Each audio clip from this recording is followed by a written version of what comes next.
जय हिंद साथियों, स्वागत है आप सभी का अपने इस YouTube चैनल ओम साई स्टडी 2.0 पर। साथियों चलिए आज हम लोग बोटनी शुरू करते हैं, यानी बायोलॉजी का बोटनी पार्ट को हम लोग देखेंगे। अगर यदि आप चैनल पर नए हैं तो सब्सक्राइब कर लीजिए और सेशन को दोस्तों के साथ शेयर कीजिए। बिना देरी किए हुए स्टार्ट करते हैं। चलिए बताइएगा, यानी कि जड़ का विकास किस अंग से होता है? मूलांकुर से। ठीक है, उसके बाद इसी को इंग्लिश में किस नाम से जाना जाता है? रेडिकल के नाम से जाना जाता है। ठीक है, जड़ में क्लोरोफिल पाया जाता है? नहीं पाया जाता है। ठीक है, जड़ का कार्य क्या है? यांत्रिक सहायता करना, भोजन संग्रह करना। ठीक है, उसके बाद बताइएगा, यानी परासरण द्वारा जल का अवशोषण कौन करता है? जड़। मूल जड़ करता है, यानी जड़ का जो पार्ट होता है। ठीक है, रूट हेयर जिसे कहा जाता है। ठीक है, उसके बाद बताइएगा, यानी कि जड़ से निकला हुआ पतला रेशा क्या कहलाता है? रूट हेयर कहलाता है। ठीक है, उसके बाद बताइएगा कि जड़ को कितने पार्ट में बांटा गया है? दो पार्ट में बांटा गया। कौन कौन? मूलांकुर और प्रांकुर। तो वो अथी हुआ, यानी कि जब बीज अंकुरित होता है उस समय। यहाँ जड़ को बताना है, दो पार्ट में बांटा गया है। एक होता है मुसला जड़, एक होता है अपस्थिक जड़, यानी एक टेप रूट, एक एडवेंटियस रूट। ठीक है, बताइएगा कि रूट कैप का कार्य क्या है? जमीन के अंदर खोदकर नीचे जाना। ठीक है, रूट कैप का हो गया। उसके बाद बताइएगा, अब हम लोग मुसला जड़ के बारे में देखते हैं, यानी कि वह जड़ जो सीधे नीचे और जाता है तो वो कौन सा होता है?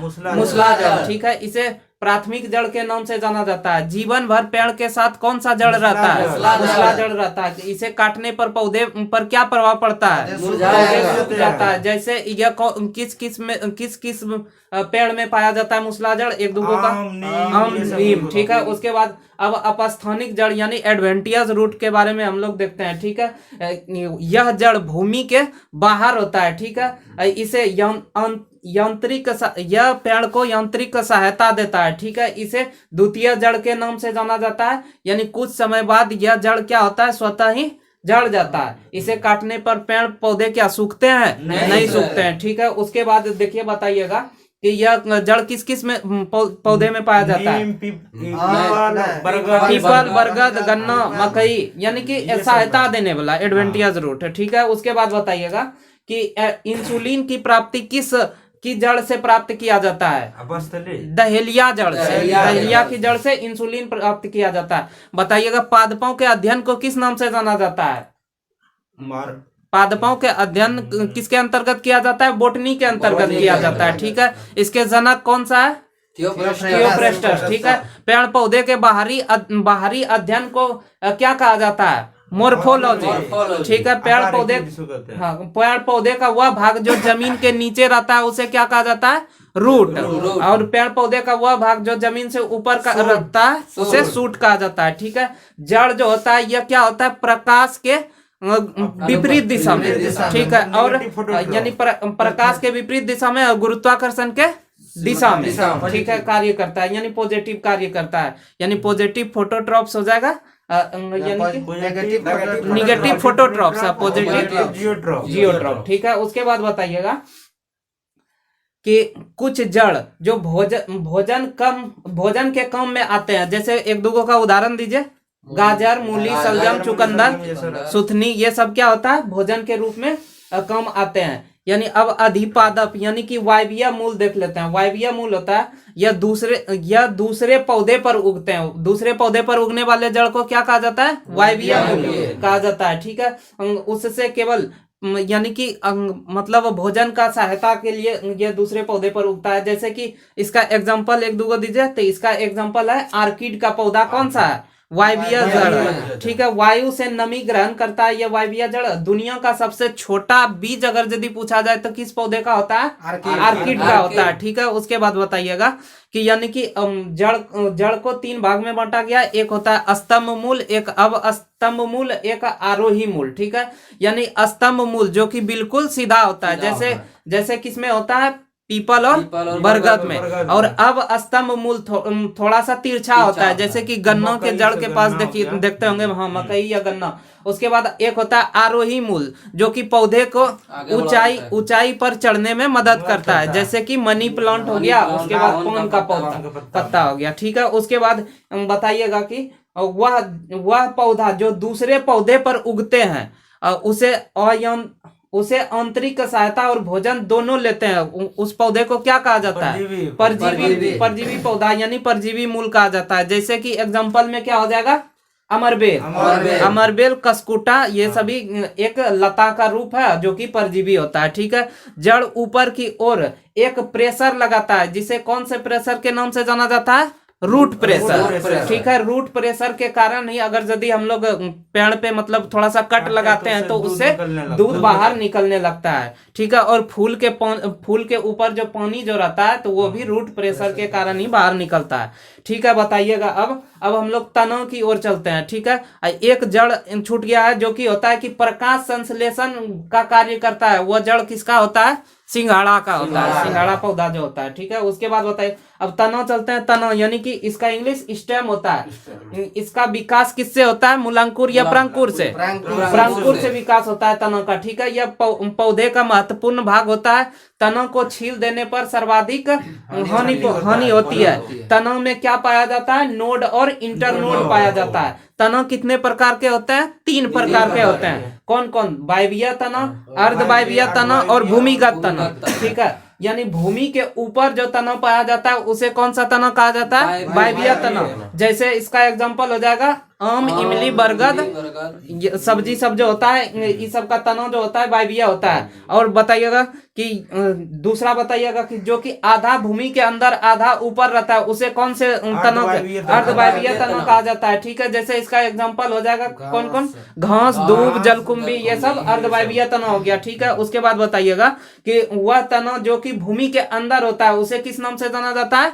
भूमिगत तना। यह भोजन को संग्रहित करने के लिए भूमि के अंदर चला जाता है। ठीक है। जैसे कि इसमें एग्जांपल हो जाएगा कौन? गाजर, यानी अदरक, हल्दी, लहसुन, प्याज, आलू, ये सभी भूमिगत तना। आप जो गाजर बोले, गाजर जड़ है, तना नहीं है। ठीक है। उसके बाद बताइएगा कि अदरक में सर्वाधिक नोड और इंटरनोड अदरक में पाया जाता है। जो गांठ के तरह होता है उसी को नोड इंटरनोड कहा जाता है। यानी हल्दी में क्या पाया जाता है जो कि कैंसर के उपचार के लिए उपयोगी होता है? कुरकुमीन पाया जाता है। ठीक है। अब बताइएगा कि अदरक और हल्दी किसका उदाहरण है? प्रकंद का। लहसुन और प्याज सलकंद का। आलू और ओल कंद का उदाहरण है। ठीक है। उसके बाद बताइएगा कि लहसुन में किसके कारण गंध होता है? लहसुन में एलासीन गंध होता है। ठीक है। उसके बाद फिर बताइएगा प्याज काटने पर जो आंसू आने लगता है वह किसके कारण आता है? सल्फोनिक एसिड के कारण, यानी सल्फोनिक अम्ल के कारण। उसके बाद बताइएगा आलू में सर्वाधिक किसकी मात्रा पाई जाती है? कार्बोहाइड्रेट की मात्रा पाई जाती है। आलू का हरा रंग किसके कारण हो जाता है? सोलेनिन के कारण हो जाता है। यानी कि उसमें ऑक्सीजन की कमी हो जाता है, उसी कारण सोलेनिन के कारण वह हरा हो जाता है। अब हम लोग लीफ यानी पत्ती के बारे में देखते हैं।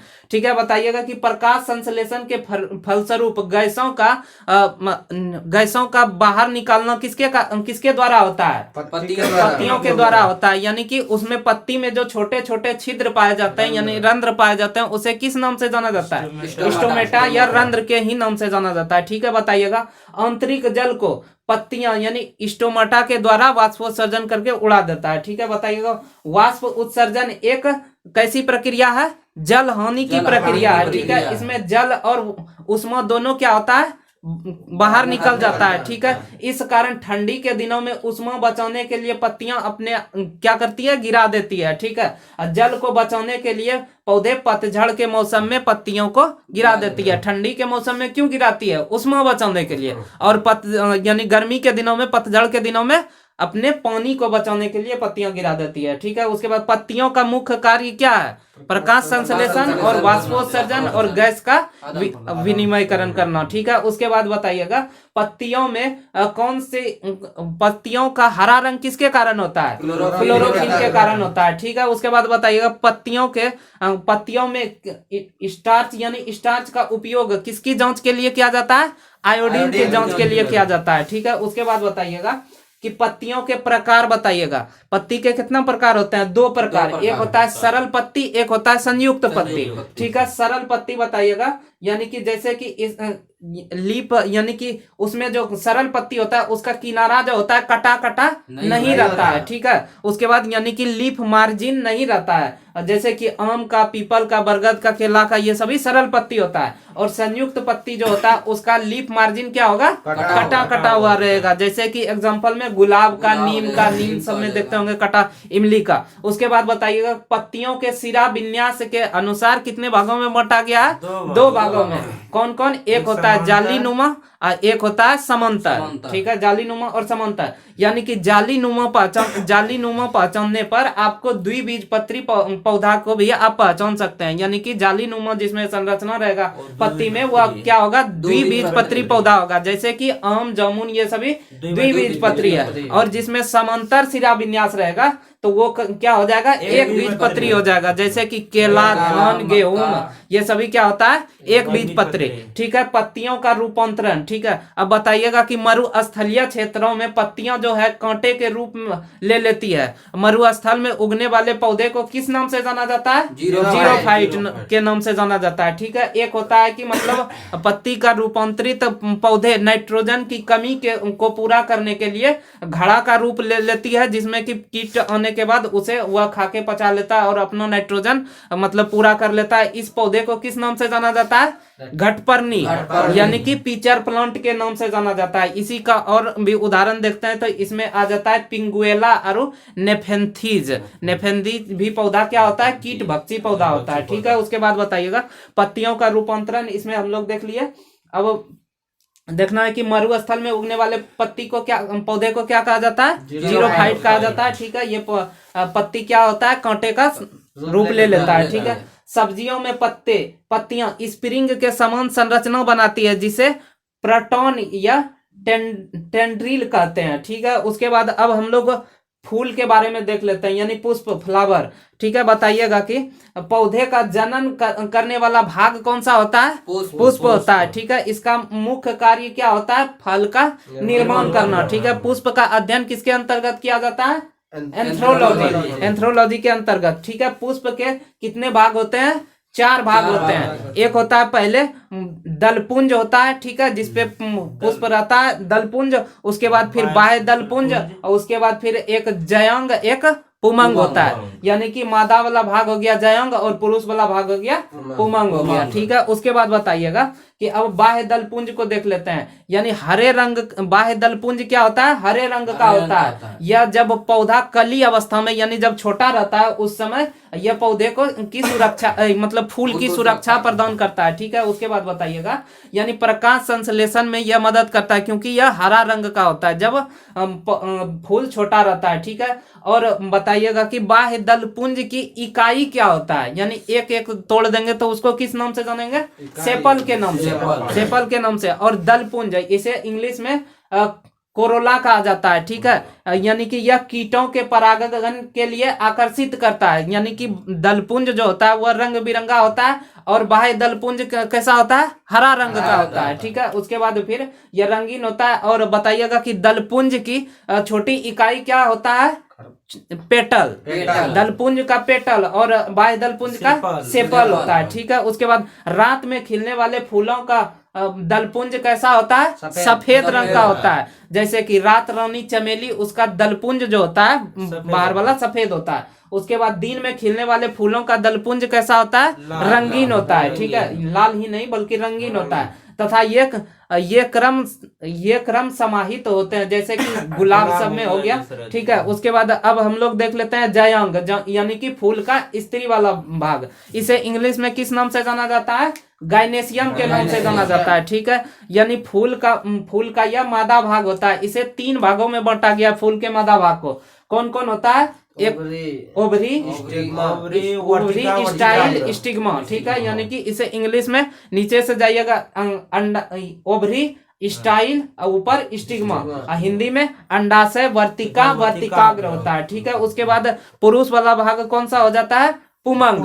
पुमंग को इंग्लिश में किस नाम से जाना जाता है, एंड्रेसियम, ठीक है। उसके बाद यह फूलों का नर भाग होता है। फूल का नर भाग में कौन कौन से पार्ट आते हैं, पुंकेसर, पुंकेसर, परागकोश और परागकण। ठीक है, उसके बाद यानी पुंकेसर को हिंदी में फिलामेंट के नाम से जाना जाता है। उसके बाद फिर परागकोश जो होता है उसे एंथर के नाम से जाना जाता है, और उसमें जो परागकण होता है उसे किस नाम से जाना जाता है? पोलन ग्रेन के नाम से जाना जाता है। ठीक है, उसके बाद बताइए कि फूल खिलने के लिए किस तत्व की आवश्यकता होती है? फास्फोरस की आवश्यकता होती है। ठीक है, गुल्लर का फूल खिलता नहीं है, वह एक फल ही बन जाता है। ठीक है, उसके बाद बताइएगा, एक होता है परागकण, एक होता है परागन। परागन हो गया कि पराग यानी कि निषेचन करने की प्रक्रिया, यानी पराग कोश से परागकण निकल के स्त्री के कहाँ जाके पहुंचता है? स्टिग्मा पर जो पहुंचता है उसे परागन कहा जाता है। ठीक है, तो यानी कि बताइएगा कि परागकण को वर्तिकाग्र तक पहुंचने की ही प्रक्रिया को किस नाम से जाना जाता है? परागन के नाम से जाना जाता है। परागन जितना दूर होगा फूल उतना ही अच्छा होगा, यानी कि एक पौधे से दूसरे पौधे में, यानी दूर दूर जाके। उसके बाद बताइएगा कि परागन के कितने विधि है? 2 विधि है। कौन कौन होता है? एक स्वपरागन, एक परपरागन होता है। ठीक है, उसके बाद बताइएगा कि एक ही फूल में हो रहे परागन को किस नाम से जाना जाता है? स्वपरागन के नाम से। और जैसे कि यह कैसे होता है? यह हवा से हिलने के कारण इसमें परागन हो जाता है। जैसे कि इसका उदाहरण दीजिए, कौन कौन पौधा हो जाएगा? धान, गेहूं, दलहन, मक्का, ये सभी में कैसा परागन होता है? स्वपरागन होता है। ठीक है, अलग अलग फूलों में जो परागन होता है एक फूल से दूसरे फूल में जाके, तो वो कैसा परागन होता है? पर परागन। ठीक है, इसके लिए किसकी आवश्यकता होती है? माध्यम की आवश्यकता होती है, चाहे वह हवा हो या कीट हो, कुछ भी हो, माध्यम की आवश्यकता होती है। यानी कौन सा परागन अच्छा होता है? स्वपरागन या पर परागन? पर परागन अच्छा होता है। ठीक है, उसके बाद बताइएगा कि कमल के फूल में परागन किसके द्वारा होता है? भौरा के द्वारा होता है। ठीक है, सबसे बड़ा फूल जो रेफ्लेसिया होता है उसमें परागन किसके द्वारा होता है? हाथी के द्वारा होता है। और सबसे छोटा फूल बोल्फिया जो होता है उसमें परागन होता है हवा या कीट के द्वारा होता है, यानी कि हवा के द्वारा ज्यादातर होता है। ठीक है, उसके बाद बताइएगा परागन के विभिन्न नाम है, बताइएगा कि यानी कि कीटों के द्वारा जो परागन होता है उसे किस नाम से जाना जाता है? एंटीमोफिली। ठीक है, अच्छा इधर से हम पूछते हैं, बताइएगा यानी कि एनिमोफिली किसके द्वारा परागन हुआ? वायु के द्वारा। ठीक है, उसके बाद फिर हाइड्रोफिली जल के द्वारा परागन, जूफिली ऋतु के द्वारा परागन, और उसके बाद चिरेप्टोफिली चमगादड़ के द्वारा परागन को चिरेप्टोफिली कहा जाता है। ठीक है, उसके बाद बताइएगा, अब हम लोग देख लेते हैं निषेचन यानी फर्टिलाइजेशन चैप्टर में चले जाते हैं, यानी कि पौधे का फर्टिलाइजेशन। ठीक है, बताइएगा कि नर युग्मक का मादा युग्मक से मिल जाना क्या कहलाता है? फर्टिलाइजेशन यानी निषेचन कहलाता है। निषेचन की क्रिया कहाँ संपन्न होती है? अंडाशय में संपन्न होती है। ठीक है, यानी कि हम लोग मनुष्य में देखे थे कि निषेचन की क्रिया कहाँ होती है? फॉलोपियन ट्यूब में, लेकिन यहाँ पेड़ पौधा में कहाँ होता है? अंडाशय में होता है। ठीक है, एक नर का मादा युग्मक से मिल जाना, इस प्रक्रिया के द्वारा किसका निर्माण होता है? जायगोट का निर्माण होता है। ठीक है, यानी कि युग्मनज का निर्माण होता है। युग्मनज बड़ा होकर किसका निर्माण करता है? भ्रूण का निर्माण करता है। ठीक है, उसके बाद फिर भ्रूण विकसित होकर क्या बन जाता है? पेड़ पौधा में फल बन जाता है। ठीक है, उसके बाद फिर निषेचन के पश्चात फल निर्मित कहाँ चला जाता है? अंडाशय, यानी फल का निर्माण कहाँ हो जाता है? अंडाशय में हो जाता है। और परिपक्व अंडाशय ही क्या कहलाता है? फल कहलाता है। ठीक है, उसके बाद बताइएगा यानी परागन में कितने परागन की क्रिया में कितने पराग कण आते हैं? तो 2 पराग कण आते हैं, यानी कि मुख्य रूप से भाग लेता है, आता है तो बहुत है, लेकिन 2 मुख्य रूप से भाग लेते हैं, जिसमें से एक पराग कण और एक अंडा, यानी कि अंडाशय में पहले से कितना अंडा रहता है? 3 अंडा रहता है, जिसमें से एक पराग कण और एक अंडा मिलके तब क्या बनाता है? फल का निर्माण कर देता है, यानी युग्मनज बना के फल का निर्माण हो जाता है। और उधर जो एक पराग कण बचा और 2 क्या बचा है? अंडा बचा है। यह दोनों मिलकर किसका? भ्रूण कोश का निर्माण करता है। किसका करता है? भ्रूण कोश का निर्माण करता है, जिसे इंग्लिश में एंडोस्पर्म कहा जाता है। भ्रूण कोश का कार्य क्या है? जब वह भ्रूण मतलब बना, यानी फल जो बन रहा है छोटा अवस्था में, उसको भोजन देने का कार्य वही करता है। कौन? भ्रूण कोश करता है। ठीक है, उसके बाद बताइएगा कि अंडाशय के बाहरी दीवार को किस नाम से जाना जाता है? फल भित्ति के नाम से। यानी अंडाशय के बाहरी दीवार फल भित्ति का निर्माण करता है। अंडाशय का बाहरी दीवार जो होता है उसका फल भित्ति का निर्माण। अंडाशय के अंदर वाला भाग जो होता है इसमें अंडाशय के अंदर पहले से उपस्थित बीजांड यानी ओव्यूल बीज का निर्माण करता है। अंडाशय में जो पहले से बीजांड उपस्थित होता है वही बीज का निर्माण करता है। ठीक है, उसके बाद बताइएगा कि यानी गेमीट बताइएगा कि अगर यदि एक ही संख्या में जब मतलब मान लिया जाए कि मतलब परागकण आया और यहां से एक अंडा था तो उसे किस नाम से जाना जाता है? हिप्लॉइड के नाम से जाना जाता है। यानी कि अभी दोनों अलग अलग है, जोड़ों में नहीं है। वही जब जाइगोट का निर्माण हो जाता है यानी एम्ब्रियो भ्रूण बन जाता है उसे किस नाम से जाना जाता है? डिप्लॉइड के नाम से जाना जाता है। यानी अब दो हो गया और उसके बाद फिर भ्रूण कोश जो था, भ्रूण कोश में हम लोग कितना देखे? एक अंडा आया था, दो अंडा आया था और एक क्या आया था? परागकण आया था। तो 3 हो गया। तो इसे किस नाम से जाना जाएगा? ट्रिप्लॉइड के नाम से जाना जाता है। ठीक है, तो उसके बाद अब हम लोग फल की ओर चलते हैं यानी फ्रूट। फल का अध्ययन किसके अंतर्गत किया जाता है? पोमोलॉजी या इसी को क्रोपोलॉजी भी कहा जाता है। यानी परिपक्व अंडाशय किसका निर्माण करता है? फल का निर्माण करता है। फल का मुख्य कार्य क्या है?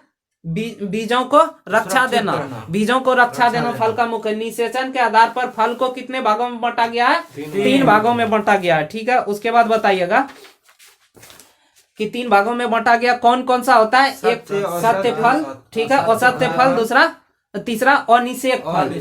ठीक है, सत्य फल असत्य फल यानी फॉल्स फ्रूट, असत्य वाला फॉल्स फ्रूट यानी इसे कूट फल के भी नाम से जाना जाता है। ठीक है, असत्य फल का निषेचन कहाँ होता है?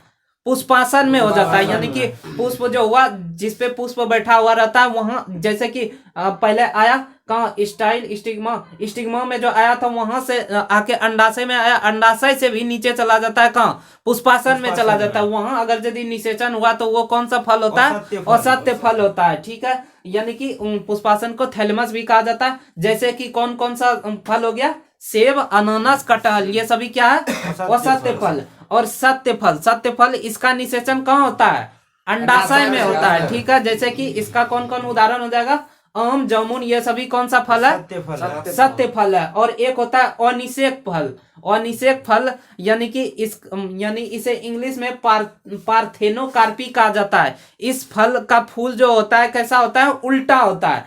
इसी कारण इसमें परागकण जो आके निषेचन करता है वह यानी कि स्टिग्मा पर जो आता है तो वो वहीं पर निषेचन हो जाता है। यानी क्योंकि उसका फूल क्या होता है? उल्टा होता है। जैसे कि आप लोग केला का देखे होंगे, केला का फूल नीचे साइड में होता है तो इसमें कौन सा परागण होता है? यानी कि ये कौन सा फल है? अनिषेक फल है। यानी केला और अंगूर ये अनिषेक फल है। यानी कि अब हम लोग देख लेते हैं निर्माण के आधार पर फलों के प्रकार। निर्माण के आधार पर फल को 3 भागों में बांटा गया है। एक होता है साधारण फल यानी सरल फल, दूसरा होता है समूह फल यानी संयुक्त फल और तीसरा होता है संग्रथित फल।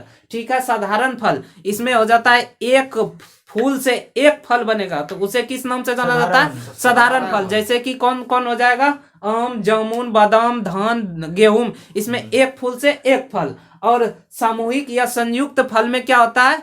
एक फूल से कई फल का निर्माण हो जाता है। जैसे कि ये शरीफा, धतूरा, ये सभी हो गया सामूहिक या संयुक्त फल। और संग्रथित फल इसमें होता है कि फल का निर्माण बाह्य दल पुंज, पुष्पासन, अंडाशय सभी भाग मिलकर निर्माण करते हैं। जैसे कि कटहल हो गया, अनानास हो गया, सहतूत, गुल्लर, ये सभी हो जाता है। यानी फल के अब भाग बताइएगा। यानी कि फल के आंतरिक भाग को कितने भागों में बांटा गया है?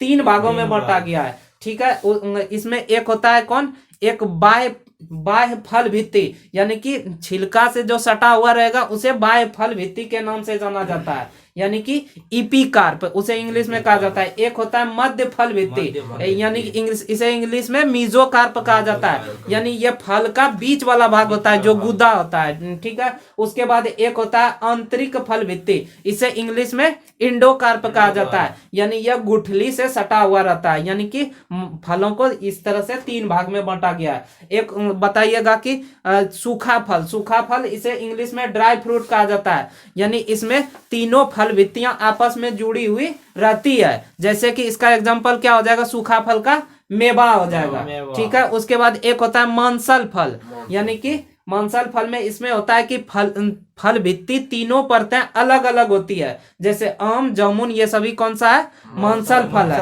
अब बताइएगा, एक होता है ऑस्टिल फल होता है, यानी इस फल का आंतरिक भाग का बीज क्या होता है, बड़ा होता है ऑस्टिल फल का। जैसे जामुन, आम, बेर, ये सब कौन सा फल है, ऑस्टिल फल। एक होता है बेरी क्या होता है, इस फल का बीज बहुत ही चिपचिपा होता है, यानी पेपरी तरह के पतला होता है, उसे कौन सा फल कहा जाता है, बेरी फल कहा जाता है। जैसे कि इसका कौन हो जाएगा, अमरूद, पपीता, टमाटर, बेल, ये सभी कौन सा फल है, बेरी फल है। यानी फलों का खाने योग्य भाग बताइएगा कि लीची का क्या खाया जाता है, एरिल। सेब या नाशपाती का क्या खाया जाता है, पुष्पासन। धान और नारियल का भ्रूणकोश, धान या नारियल का भ्रूणकोश। अनार का टेस्टा, नींबू या संतरा का जूसी है। कटहल और अनानास का फल भित्ति।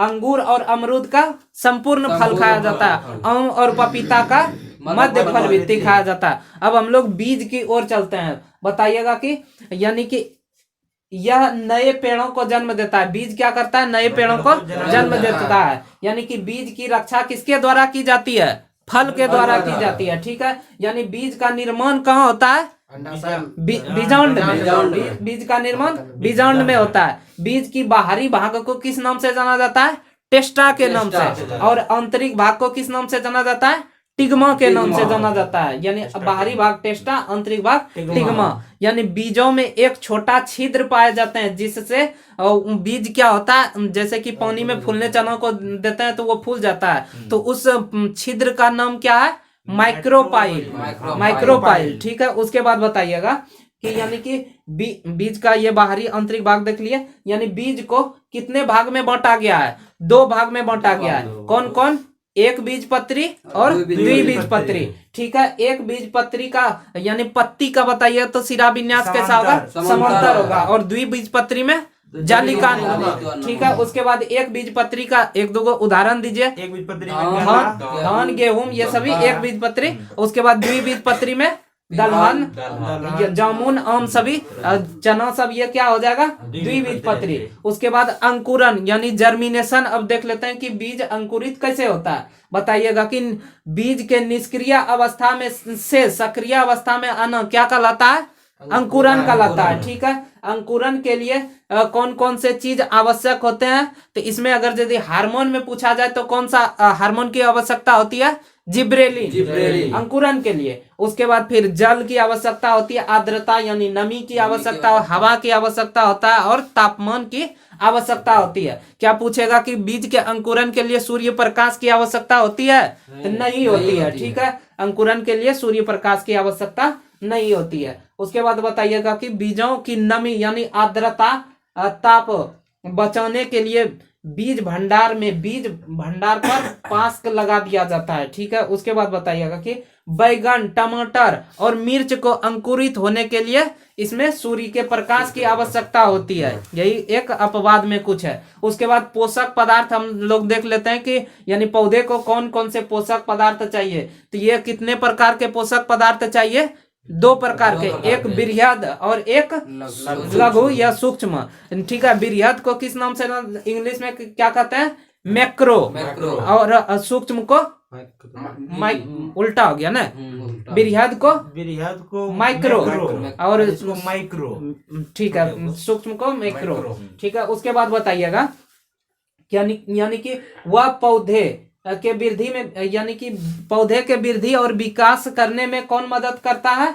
पोषक पदार्थ, ठीक है। जिन पोषक पदार्थों की अधिक आवश्यकता उसे किस श्रेणी में रखा गया है, बृहद वाला, ठीक है। और जिनकी कम आवश्यकता होती है उसे सूक्ष्म वाला में रखा गया है, ठीक है। उसके बाद बताइएगा कि बृहद वाला में हम लोग देख लेते हैं, बृहद में कौन कौन सा पोषक पदार्थ चाहिए पौधे को, इसके लिए एक ट्रिक आपको याद रखना होगा। इसका ट्रिक होता है, इंग्लिश में लिखना है आपको CHOPKINS, और उसके बाद कैल्शियम और मैग्नीशियम अलग से लगा दीजिएगा। तो इसे क्या पढ़ेंगे, चॉपकिंस, चॉपकिंस कैल्शियम मैग्नीशियम। तो चॉपकिंस में उसी में आपका मतलब सब छिपा हुआ है। जैसे कि सी से हो जाएगा कार्बन, यानी जो पहले रहेगा वह उतना अधिक मात्रा में पेड़ पौधे को चाहिए। जैसे कार्बन पहला हो गया, सी से कार्बन, एच से हाइड्रोजन, ओ से ऑक्सीजन, और पी से हो जाएगा फास्फोरस, और के से पोटेशियम। आई यहाँ इग्नोर कर देना है, ठीक है, आई को इग्नोर रखना है, आई का यहाँ कोई मतलब नहीं है। उसके बाद फिर एन से हो जाएगा नाइट्रोजन, और एस से हो जाएगा सल्फर, सी ए से कैल्शियम, और एम जी से मैग्नीशियम हो जाएगा, ठीक है। उसके बाद बताइएगा पौधों को सर्वाधिक मात्रा में किसकी आवश्यकता होती है। तो अभी हम लोग देखें ट्रिक में सी पहले आया था, तो कार्बन की अत्यधिक आवश्यकता होती है। यानी फूल तथा बीज में फास्फोरस की भी आवश्यकता होती है। रोग से लड़ने तथा वृद्धि के लिए पौधे में किसकी आवश्यकता होती है, पोटासियम की आवश्यकता होती है। पादप में आरएनए तथा डीएनए में क्या पाया जाता है, कैल्शियम पाया जाता है, ठीक है।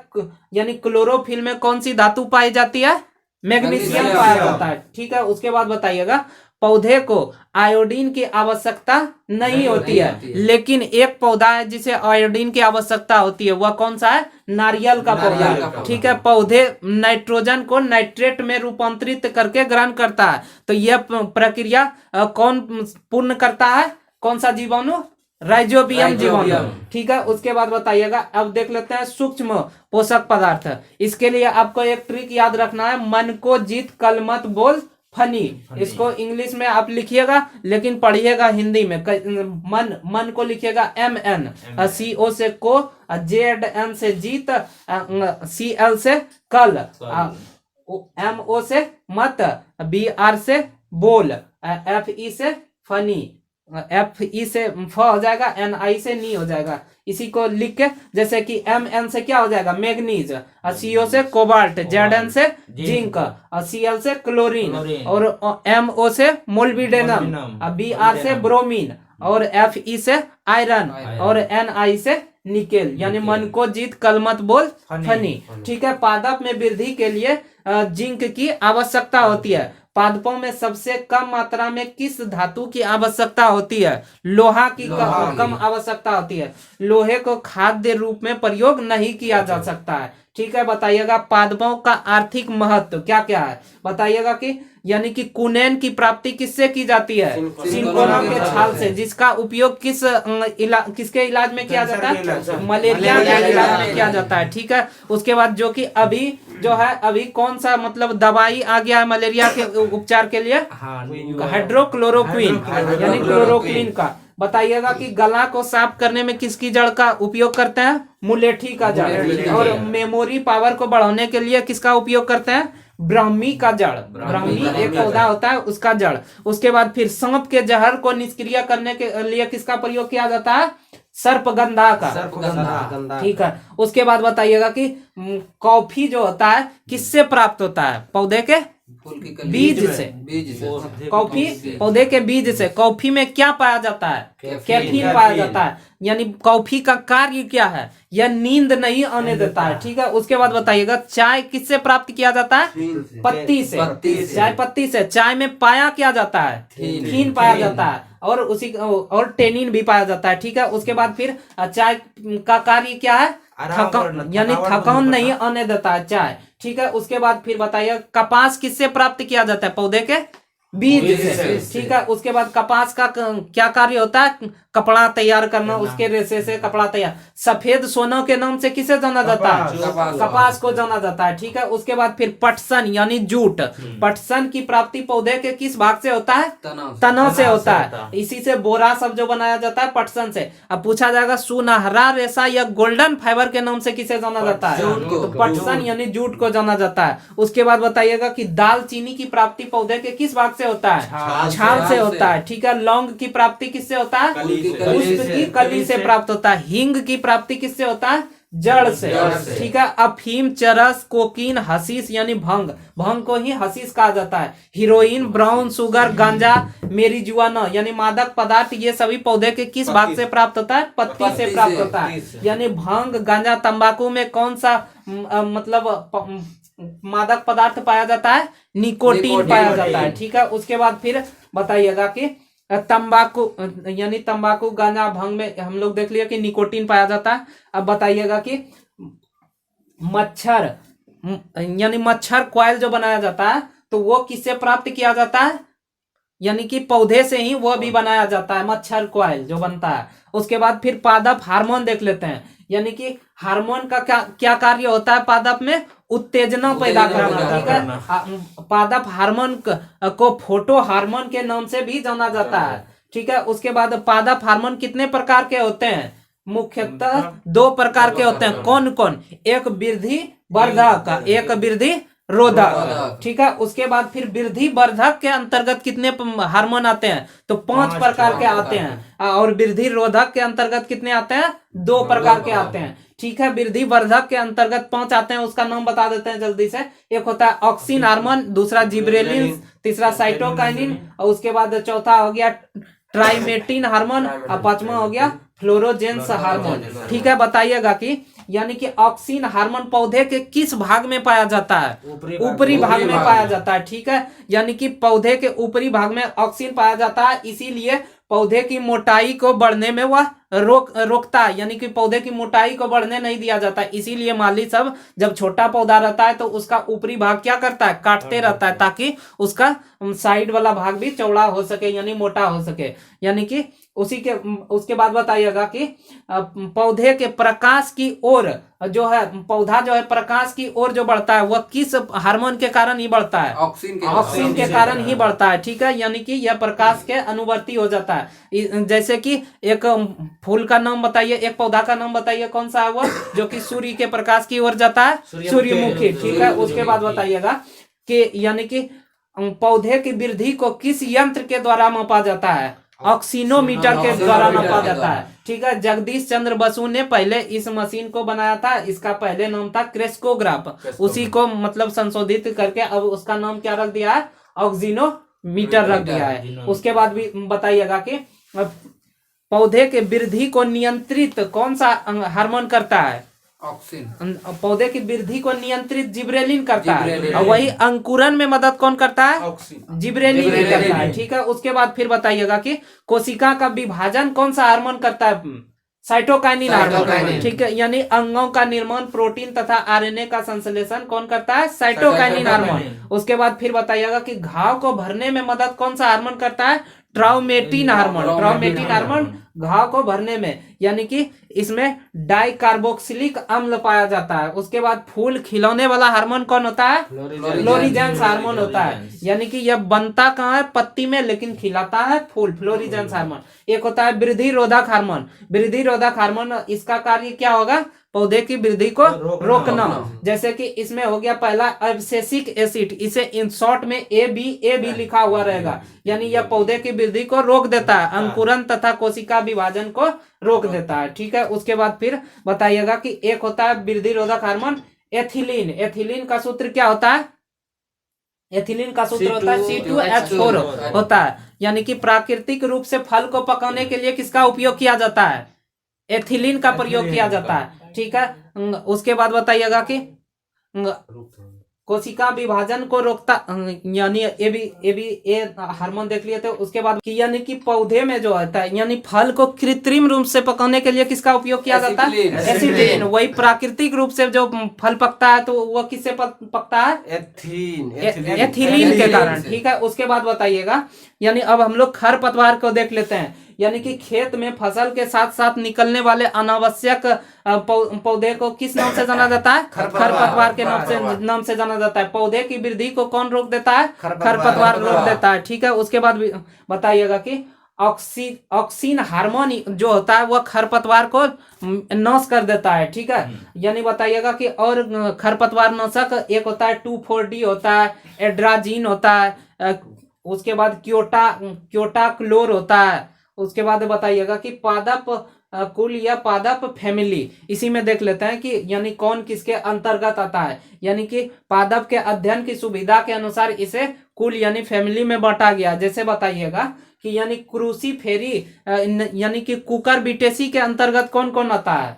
इसमें लत्तीदार फसल आता है, जैसे कि नींबू, लौकी, कद्दू, यानी जिसमें स्प्रिंग टाइप का रहेगा वह कौन सा होगा, कुकर बिटेसी। उसके बाद फिर बताइएगा कि संतरा, नींबू, मौसमी ये किसके अंतर्गत आता है, रूटेसी के अंतर्गत आता है। यानी खट्टे पदार्थ यानी खट्टे फल जो होता है रूटेसी के अंतर्गत। उसके बाद मालवेसी, इसके अंतर्गत चिपचिपा और लसलसा वाला आता है मालवेसी। यानी भिंडी, धतूरा, कपास, अड़हुल, बेल ये सभी मालवेसी के अंतर्गत आता है। उसके बाद बताइएगा कि सूर्यमुखी को किसके अंतर्गत रखा गया है, कंपोजिटी के अंतर्गत सूर्यमुखी को रखा गया है। उसके बाद बताइएगा आलू, तंबाकू, धतूरा इसको किसके अंतर्गत रखा गया, सोलेनेसी के अंतर्गत। लहसुन, प्याज को लिलियेसी, और मोटा अनाज को ग्रेमिनी के अंतर्गत, यानी धान, चावल सब ये गेहूं सब ग्रेमिनी के अंतर्गत। उसके बाद बताइएगा कि सरसों को किसके अंतर्गत रखा गया, क्रूसीफेरी के अंतर्गत। उसके बाद दलहनी